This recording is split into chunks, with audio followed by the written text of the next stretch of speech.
Okay, this is the second part of instructional resource number 10. This is the middle row. This one has a few extras for me to teach, and that's just to get you some more practice in. It says which two fractions are equivalent and gives us lots of models here. So we need to figure out what the fractions are of these models before we can figure out if they're equivalent to one another or not. So this first model is broken into 2, 4, 6, 8, 10 pieces. So that's our denominator. And 1, 2, 3, 4, 5, 6, 7, 8 are colored in. So that's our numerator. 8/10 is the fraction.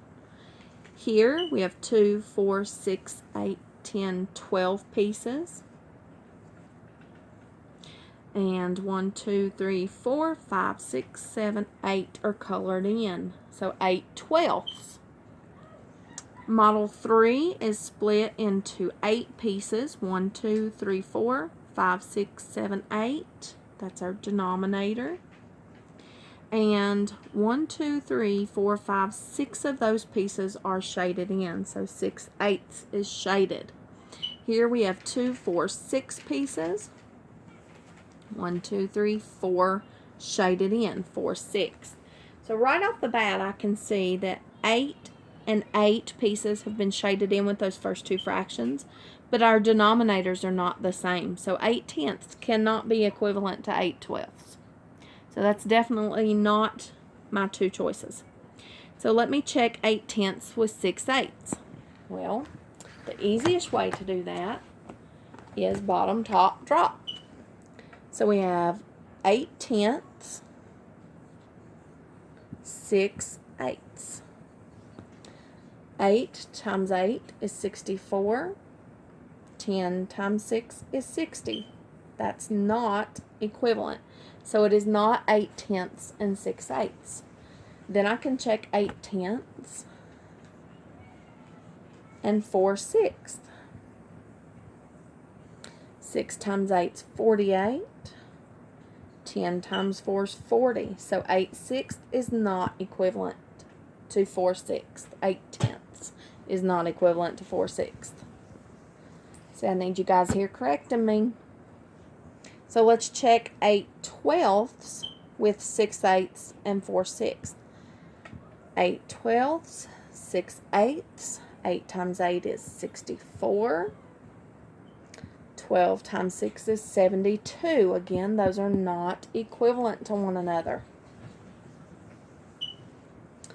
8/12, 4/6. 6 times 8, 48. 12 times 4 is 48. So those are equivalent fractions.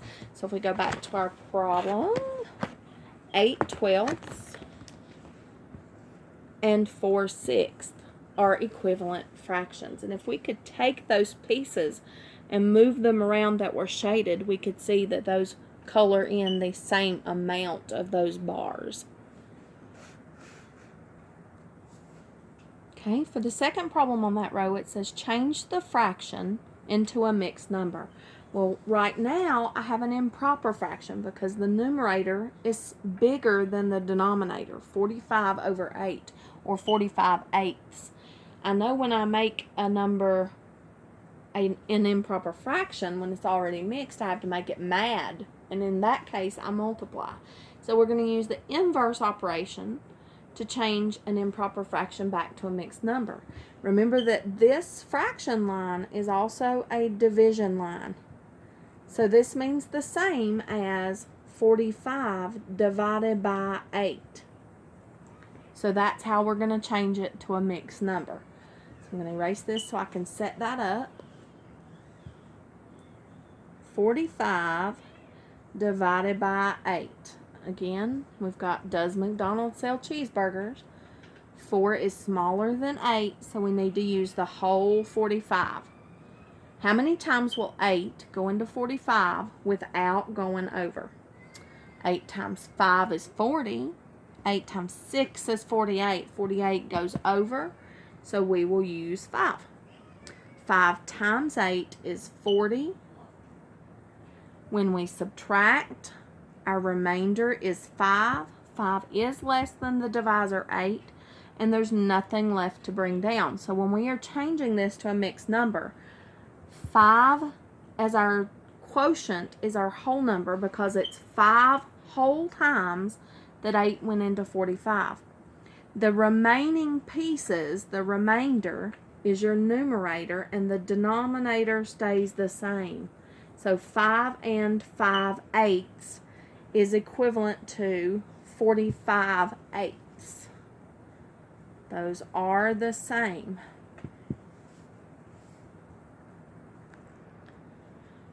Okay, the next question says find the rule and complete the table. So this is an in and out table. We're looking for patterns. I think I compared this to a machine. If I put 5 in the machine, something happens, the rule happens inside that machine, and 8 comes out. So we have to decide what that rule can be. If I'm adding or multiplying, then the number coming out has to be larger. If I divide or subtract, the number coming out has to be smaller. So if 5 goes in and 8 comes out, that means I have to be either adding or multiplying. 5 plus 3 equals 8. 5 times, wait a minute, 8 is not a multiple of 5. So there is no times. That means that my pattern has to be plus 3. If it is so, then the rest of the table has to have that same rule. 21 plus 3, 22, 23, 24. 45 plus 3, 46, 47, 48. So plus 3 is our rule. Now we want to know what this missing number is.